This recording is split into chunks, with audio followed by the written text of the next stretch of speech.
Bonjour. La question que je me posais, c'est quelles sont les petites altcoins les plus intéressantes à acheter maintenant, qui ont le plus gros potentiel et qui vont probablement faire au moins x10 dans les mois à venir. Donc j'en ai sélectionné 96, j'ai fait une analyse très poussée selon des nombreux critères, et j'ai 50 colonnes dans mon fichier Excel, et on va se la jouer à l'américaine, je vous montre tout de suite les résultats. Donc comme vous pouvez le voir à l'écran, les grands gagnants sont Synthetix, Compound, Yearn Finance, Acropolis, Rarible, Polkadot, Nexus Mutual, Near Protocol et Matic Network. En ce moment, évidemment qu'à une autre période, ceux-ci ne seraient pas forcément en tête de liste. Et d'un autre côté, ceux qui sont en rouge sont eux aussi des très bons projets, simplement ce n'est pas le bon moment d'en acheter. Il s'agit de Morpheus, Swingby, Nexo, Siacoin, Avalanche, Vichin, Nerve Network, Ashguard, Fio Protocol, Suterutsu et DeFi-Chain.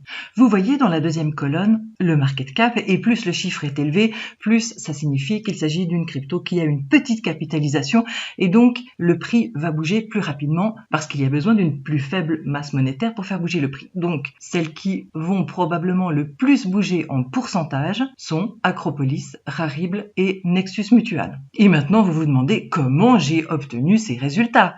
Bonne question, je vous remercie de l'avoir posée. Je vais vous décrire ça bien en détail et je vous garantis que vous allez trouver des astuces intéressantes même si vous êtes déjà un investisseur avancé. La première question, c'est comment est-ce que j'ai sélectionné les 96 cryptos que j'ai analysés ici? Parce qu'il y en a des milliers. Alors la réponse, c'est j'ai sélectionné celles qui ont été recommandées dans le Ivan on Tech Altcoin Report auquel je suis abonné. Vous voyez que les premières colonnes de résultats sont grisées par respect pour les droits d'auteur de Ivan on Tech car j'ai signé un contrat de confidentialité lorsque je me suis abonné. Mais ces colonnes qui sont grisées sont pleines de chiffres qui vont de 1 à 10 pour noter chaque projet au niveau du narratif, de l'équipe, du potentiel de croissance, du tokenomics, ça veut dire les paramètres qui gèrent la création et l'utilisation du token lui-même, la liquidité, la technologie, par exemple l'étude du code informatique, la communauté et finalement une note globale qui reprend l'ensemble. Et puis j'ai rajouté une colonne update, c'est-à-dire dans les autres rapports que je reçois chaque vendredi, est-ce qu'il a reparlé de cette crypto ou pas? La première colonne de chiffres décrit la capitalisation en millions de dollars qu'avait cette crypto au moment précis du rapport. Cette colonne-là ne rapporte pas de points, mais elle sert à calculer la colonne suivante, qui est l'augmentation de la capitalisation entre le rapport et maintenant. Celles qui ont déjà beaucoup monté sont un petit peu moins intéressantes à acheter maintenant, et celles qui n'ont pas encore pumpé sont très intéressantes à acheter maintenant parce qu'il y a plus de potentiel en pourcentage de bénéfices. Pour mettre les cases de couleur verte et rouge, j'ai utilisé l'outil de Excel qu'il calcule les 10% plus élevés et les 10% moins élevés de la colonne. De la même manière, dans les cases qui sont actuellement grisées, il y a des cases vertes et rouges selon le même principe, qui m'ont servi à mettre la note qui est dans la colonne noire. 1 point pour chaque case verte et moins 1 point pour chaque case rouge. La case augmentation du market cap est comptée à double et la case tokenomics est comptée à double aussi parce que c'est celles qui font le plus d'impact sur le prix futur. Et voilà, nous avons la première note dans la colonne noire et on passe aux colonnes suivantes qui s'appellent Tokenmetrics. Tokenmetrics.com est un excellent outil auquel je suis abonné également, qui analyse chaque crypto sous toutes ses coutures selon des critères très concrets. Je l'utilise au quotidien et je peux vous le recommander chaudement. Je vous mets un lien dans la description. C'est un lien affilié qui vous donne droit à 10% de réduction et je précise que tous les bénéfices de mes liens affiliés servent à offrir des formations à des jeunes de 18 à 25 ans. Donc sur le site de Tokenmetrics, ils ont analysé de nombreuses cryptos sous différents critères et ça donne une note globale pour le fondamental, une autre note globale pour le technologie. On voit tous les détails sur le site, ils ont vraiment très bien fait l'analyse. Et puis il y a aussi des critères beaucoup plus automatiques et mathématiques comme typiquement le Sortino. C'est une évaluation automatisée du risque basée sur la rentabilité par rapport à la volatilité. Une monnaie devrait avoir un Sortino supérieur à 1, sinon elle est considérée comme trop risquée. Le bénéfice n'en vaut pas la chandelle. Évidemment, le montant du Sortino varie avec le temps. La colonne suivante, c'est Drawdowns. C'est l'écart entre le prix actuel et le prix le plus haut que cette crypto a connu durant la période analysée. Ensuite, il y a le Grid. c'est-à-dire une analyse du potentiel de croissance avec l'aide d'une intelligence artificielle qui fait des millions de calculs tous les jours pour chaque crypto et qui est sans cesse en train de s'améliorer. Depuis une année que j'utilise Token Metrics, ils évoluent magnifiquement bien et qui dit que en ce moment, avec le prix actuel, voilà son potentiel pour telle et telle période. Alors, dans cette analyse, je n'ai pas pris en compte le monthly, donc le mensuel, parce que les chiffres bougent vraiment tous les jours, c'est trop vite périmé. Par contre, le quarterly, qui est la note trimestrielle, est beaucoup plus stable, et là, je l'ai prise en compte, ainsi que la colonne annuelle pour les cryptos qui sont suffisamment anciennes pour avoir une notation reportée sur l'année à venir. Et là, de nouveau, j'ai mis un point pour chaque case verte et moins un point pour chaque case rouge, ce qui nous donne, dans la colonne noire, une note globale pour Token Metrics. Passons ensuite sur la notation concernant les fonds Venture Capital et Allianz. Parce que les cryptos qui sont soutenus financièrement par ce genre d'entreprise ne reçoivent pas seulement un pactole qui les aide à démarrer le projet, mais elles reçoivent le soutien d'un magnifique réseau d'investisseurs qui leur ouvrent des portes, qui leur apportent des soutiens, que ce soit au niveau juridique et autres. Donc ça favorise le potentiel de réussite de cette crypto. Et en plus de ça, pour nous investisseurs, c'est très rassurant parce que le gros fonds qui a choisi d'investir dans une crypto l'a analysé avec des experts de chaque domaine extrêmement qualifiés avant d'y injecter des millions. Donc pour nous, c'est aussi une garantie de qualité déjà à la base. Donc ici, dans cette analyse, j'ai inclus d'abord Coinbase Custody. C'est un fonds qui est régulé dans l'État de New York, qui a été lancé en 2018 et qui est réservé aux investisseurs institutionnels. Ensuite, j'ai inclus Coinbase Ventures, c'est-à-dire que Coinbase lui-même a investi au démarrage du projet. Ensuite, toujours Coinbase.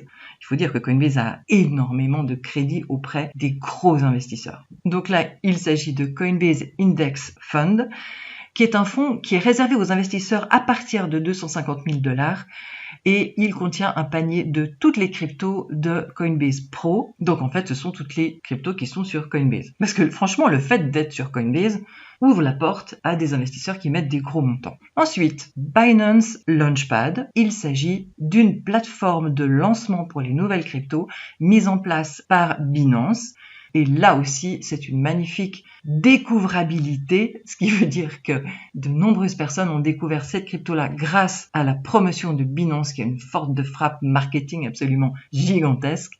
Et en plus, Binance a soutenu financièrement le lancement de ces cryptos-là. La colonne suivante, c'est de nouveau Binance parce qu'ils ont lancé un Binance DeFi Index. Ça veut dire un index concernant la finance décentralisée sur Binance. C'est un panier de certaines cryptos sélectionnées qui sont, selon eux, les plus solides, les plus nécessaires, les plus prometteuses et qui servent à donner une vue d'ensemble du prix des cryptos de finance décentralisée. Et donc, ce prix sert de base à des outils d'investissement, en particulier DeFi USD Future. Et ça, c'est un produit dérivé qui va brasser de plus en plus des gros montants. On reparlera des produits dérivés dans un instant.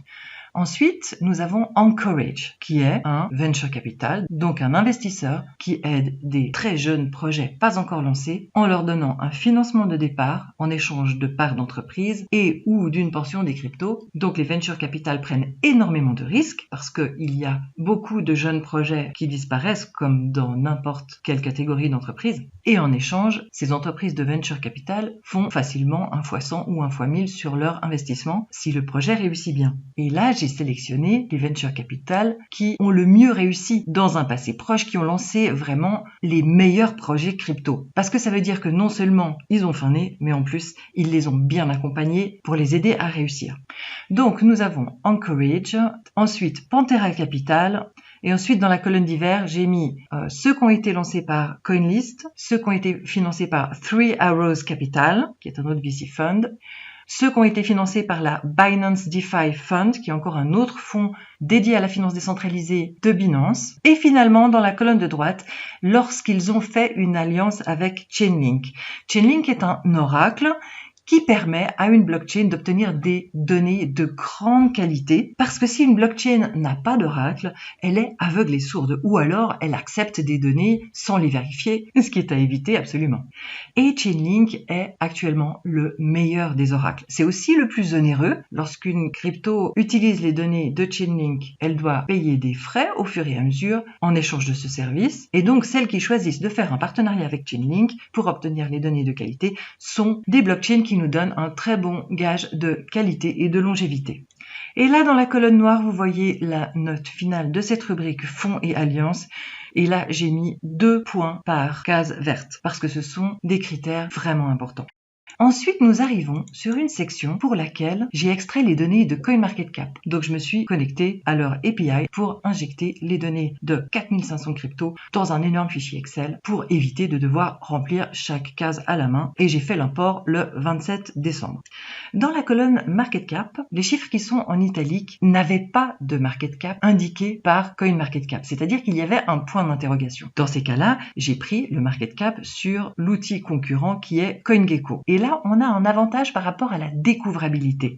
C'est-à-dire que l'investisseur lambda qui se promène sur CoinMarketCap ne verra pas cette crypto dans les premières pages.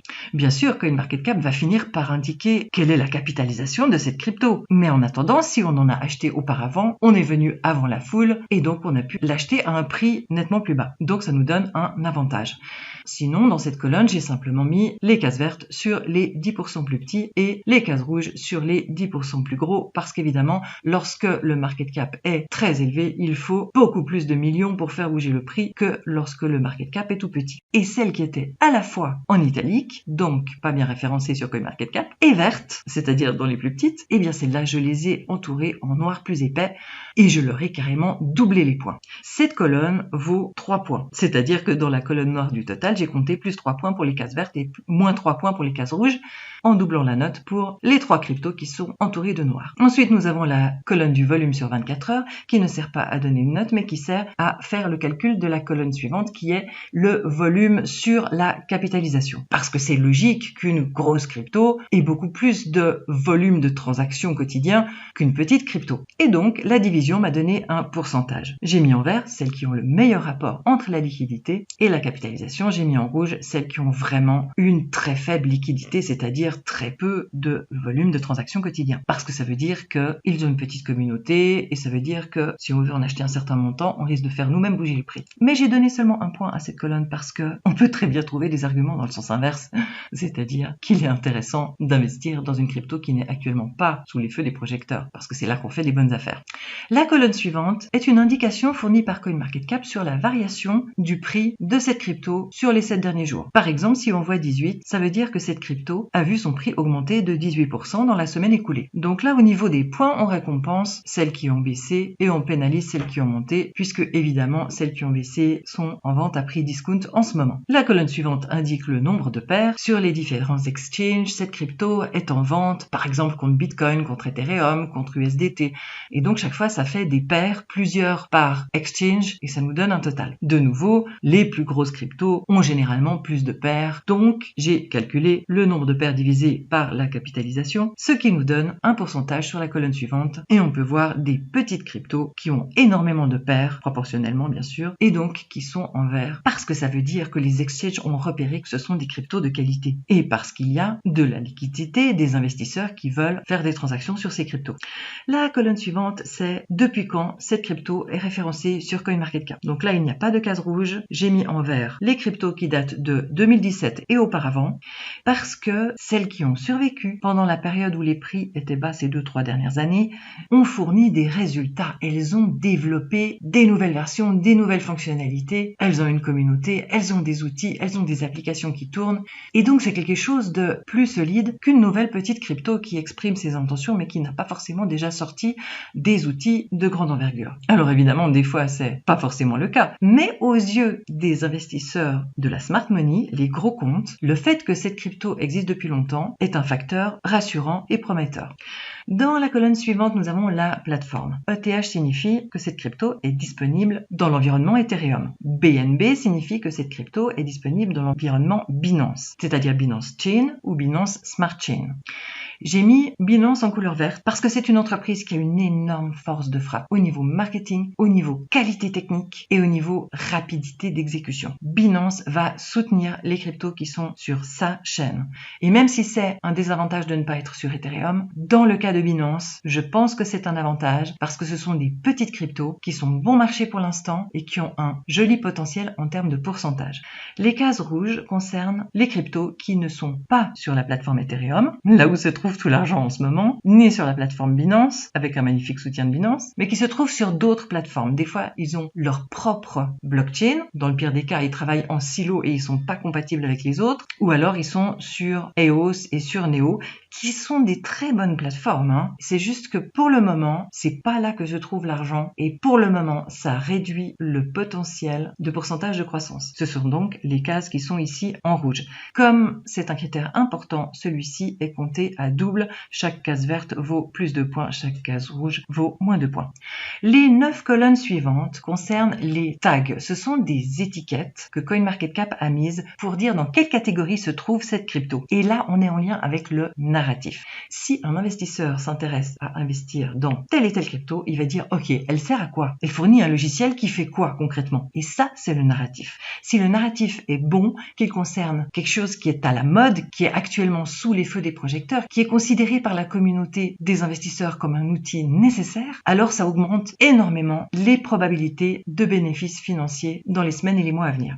Vous voyez ici 9 colonnes de tag CoinMarketCap et sur la droite 7 colonnes de tag CoinGecko. Ils ont chacun leur manière de mettre les étiquettes. Parfois, ils n'ont tout simplement pas renseigné une crypto au niveau des étiquettes d'un côté ou de l'autre, donc c'est vraiment utile d'avoir les deux côtés. Évidemment, il existe beaucoup plus d'étiquettes que ce que j'ai mentionné là. Celles que j'ai indiquées ici sont celles qui vont, à mon avis, avoir le plus d'impact sur le prix ces prochaines semaines, ces prochains mois. Substrat et Polkadot dans les étiquettes CoinMarketCap et Dot Ecosystem dans les étiquettes de CoinGecko sont en lien avec l'environnement de la blockchain Polkadot.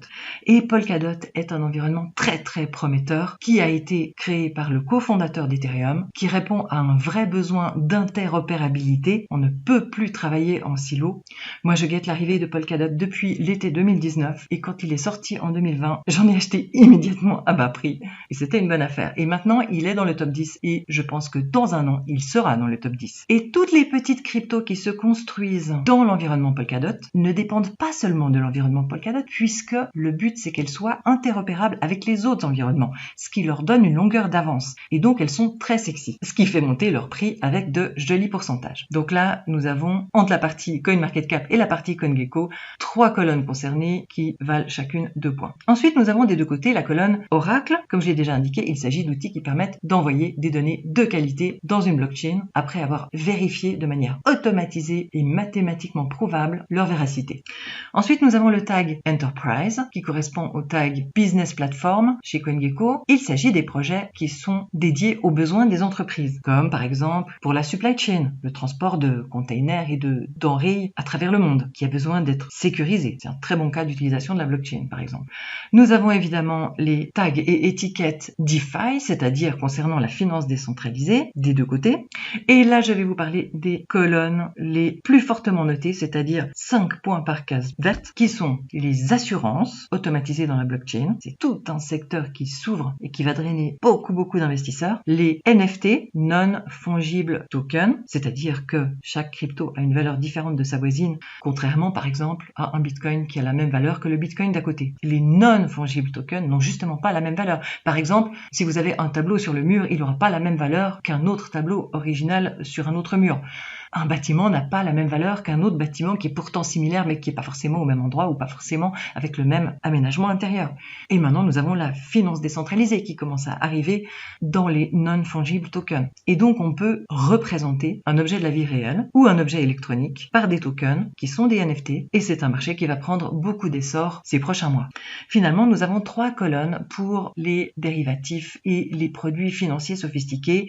le yield farming, les dérivatifs, les yield aggregators et le yearn ecosystem. Donc là, il s'agit d'étiquettes qui indiquent que cette crypto est capable de fournir des prestations dans les domaines d'investissement financier sophistiqués. Et d'ailleurs, on va reparler des dérivatifs dans un instant. Et donc voilà, au niveau CoinMarketCap, nous avons plein de critères qui nous donnent une note dans la colonne noire et j'ai complété ça par CoinGecko qui est son concurrent principal pour lequel j'ai relevé les étiquettes comme je viens de l'expliquer, mais aussi quelques informations complémentaires. Alors, il y a le pourcentage de variation du prix sur les 30 derniers jours. Donc un chiffre positif signifie que le prix a monté, un chiffre négatif signifie que le prix est descendu, donc il y a un discount intéressant. Généralement, c'est simplement parce que cette crypto-là n'est pas actuellement sous les feux des projecteurs et ce n'est pas du tout parce qu'elle aurait perdu de la valeur intrinsèquement, avec juste une exception pour Cover Protocol qui s'est fait hacker le 28 décembre et donc là c'est pas le moment d'en acheter ni d'en vendre, il faut attendre de voir comment ils vont résoudre ça techniquement. Dans les deux colonnes suivantes, j'ai indiqué le nombre d'abonnés Twitter il y a 3 mois et le nombre d'abonnés Twitter aujourd'hui, ce qui a permis de calculer la progression. Et la progression est super importante. Je l'ai mise carrément à 5 points. La communauté créée par une crypto est vraiment un gage de réussite. Dans quelques rares cas, cette crypto n'est pas sur Twitter, elle est plutôt sur Telegram ou sur Discord. Et dans ce cas-là, j'ai indiqué le nombre d'abonnés sur Telegram ou sur Discord actuellement. Mais ça reste des exceptions. Quasiment toutes les cryptos ont leur communauté sur Twitter. C'est vraiment la base. Et même les gros comptes, ceux qui brassent des milliards et non pas des millions, vont régulièrement se renseigner en suivant certains comptes Twitter. On appelle ça crypto Twitter. C'est tout un écosystème avec beaucoup d'informations précieuses quand on sait qui suivre pour ne pas être submergé par la quantité d'informations. Donc là, le nombre d'abonnés est indiqué en milliers et la progression est indiquée en pourcentage. Et franchement, si une crypto a vu son nombre d'abonnés Twitter baisser, c'est un drapeau rouge. Ça veut pas dire qu'elle est en train de mourir, hein. Peut-être qu'elle est juste en train de se concentrer sur la création de sa nouvelle version et qu'en ce moment, elle n'a pas de directeur marketing, ils sont en train d'engager un autre et pendant quelques mois, ils n'ont pas assez bien communiqué. Ça peut arriver. À ce moment-là, ça peut même nous donner un avantage. Mais c'est quand même un drapeau rouge parce que si votre crypto préférée voit son nombre d'abonnés Twitter baisser, il faut absolument vérifier comment elle se porte. Parce que ça pourrait être qu'elle est mourante. Donc voilà, en vert, nous avons les meilleures progressions. En rouge, nous avons toutes celles qui ont vu leur nombre de membres décroître ou stagner. La colonne suivante montre une division entre le nombre actuel de membres Twitter en milliers et le market cap actuel en millions. Par exemple, si une crypto a 5000 abonnés Twitter et 10 millions de dollars de market cap, la division donnera 0,5. Plus le chiffre est élevé, plus la communauté est étendue proportionnellement au market cap. Donc en vert, les communautés les plus étendues et en rouge, les communautés les plus faibles. Pour trouver ces informations sur l'évolution du nombre de membres Twitter, vous pouvez aller sur CoinGecko et là, il faut cliquer sur le sous-onglet social. C'est là que vous verrez la courbe. Et si vous mettez la souris sur la courbe, vous pouvez voir le nombre de membres. Et on voit du premier coup d'œil comment se porte la communauté au niveau statistique. Et ensuite, sur l'onglet d'à côté qui s'appelle développeurs, vous pouvez voir un résumé de leur compte GitHub avec les métriques des rubriques les plus importantes. Et là, pour cette analyse, j'ai pris le nombre d'étoiles. Les étoiles, ce sont tout simplement des personnes qui ont mis cette rubrique-là dans leurs favoris. Et donc, plus un projet a d'étoiles, plus ça veut dire qu'il est populaire et apprécié par les professionnels qui font du développement. Donc ici, dans la colonne Git Stars, donc les étoiles de GitHub, toutes les cases qui ont au moins une étoile sont de couleur verte parce que le fait d'avoir un code open source partagé augmente la confiance qu'on peut avoir dans la qualité de ce qu'ils fournissent et augmente notre capacité à l'analyser et encore augmente la fluidité, la quantité de collaboration qu'il peut y avoir chez les professionnels dans le monde entier qui ont accès au code et qui peuvent construire par-dessus et qui peuvent participer, qui peuvent faire des suggestions. Donc le fait de publier son code en open source est déjà intrinsèquement très bénéfique. Donc ils reçoivent tous un point et les 10% qui ont le plus d'étoiles reçoivent 3 points. Finalement, la dernière colonne, ce sont les produits dérivés. Les derivatives, en anglais, produits dérivés en français. Par exemple, les options qui consistent à dire je veux avoir le droit d'acheter un Ethereum à tel prix, parce que je parie qu'il va monter ou qu'il va descendre. Et rien que le droit de faire ça, il y a une sorte de pari qui a une valeur. Et donc, il y a quelqu'un en face qui est d'accord de parier l'inverse. Et donc, ce sont des plateformes sur lesquelles on peut acheter ou vendre ces options, c'est-à-dire ces droits d'acheter telle crypto à telle valeur. Et les futures, futures, c'est la même chose mais avec une date de délai. Par exemple, dans 3 mois. Je parie que tel crypto vaudra tel prix à ce moment-là et quelqu'un d'autre fait le pari inverse et ça fait une transaction. Donc ce sont des outils de finance sophistiqués utilisés par des professionnels qui brassent beaucoup plus d'argent que les particuliers en moyenne. Et donc les cryptos qui peuvent avoir des produits dérivés sont spécialement intéressantes pour les investisseurs et ça augmente leur probabilité de faire monter le prix. Comment voir les produits dérivés? Vous allez sur CoinGecko et il faut cliquer sur le sous-onglet qui s'appelle Perpetual et celui qui s'appelle Futures. Le chiffre que j'indique dans cette colonne est le nombre de paires. Par exemple, Binance Futures NIR contre USDT, c'est une paire. Donc cela vale 2 points et les 10% plus élevés, ceux qui ont le plus de paires dans les produits dérivés, reçoivent 5 points. Ce qui nous donne dans la colonne noire la note CoinGecko. Et l'addition de toutes les colonnes noires nous donne la note totale. Mais ces informations sont périssables pour certaines parce que dès que le prix fait une jolie variation, eh bien ça va faire bouger les points de certaines colonnes, mais pas de toutes les colonnes. Donc je me suis posé la question, quelles sont les notations qui sont le plus impactées par le prix et lesquelles sont le moins impactées par le prix? Donc là, concrètement, j'ai pris les 9 colonnes qui dépendent directement du prix ou du market cap dans le calcul. Je les ai copiées, isolées, j'ai repris les rouges et les verts et je leur ai donné une note très impactée par le prix. C'est comme ça que j'ai obtenu ce résultat qui est très fluctuant. Et les autres colonnes m'ont donné la note peu impactée par le prix. Et ça, c'est un résultat beaucoup moins fluctuant. Donc voilà, le résultat se trouve ici avec de nouveau les 10% plus élevés, les 10% plus bas qui sont en vert et en rouge. Je vous donne ici une vue d'ensemble avec toutes les cryptos. Vous pouvez faire des copies d'écran. Et ensuite, j'ai sélectionné celle qui avait une couleur verte ou une couleur rouge dans la colonne note totale. Et c'est celle-ci qu'on voit dans l'onglet résultats. Donc ce sont toutes des cryptos de grande qualité que j'ai déjà pour la plupart, mais je vais augmenter mes positions sur Acropolis, Rarible et Nexus dans l'immédiat. Et pour celles qui sont en vert, d'une manière générale, je vais vérifier que j'en ai suffisamment dans mon compte de garde pour le long terme et pas seulement dans mon compte pour le trading. Voilà, j'espère que cette vidéo vous a été utile. Il existe un moyen d'obtenir ce fichier Excel si vous le souhaitez. Il contient beaucoup d'informations utiles complémentaires, souvent dans les commentaires qui sont sur chaque case. Par exemple, l'adresse web où vous pouvez voir du premier coup d'œil quels sont les fonds qui sont soutenus par les venture capital et de nombreuses autres informations utiles. Je vous mets le lien en description. Et si vous pensez que vous avez appris quelque chose durant cette vidéo, ne serait-ce qu'une petite astuce ou peut-être beaucoup, s'il vous plaît, mettez un pouce bleu et abonnez-vous pour soutenir la chaîne. Merci d'avance.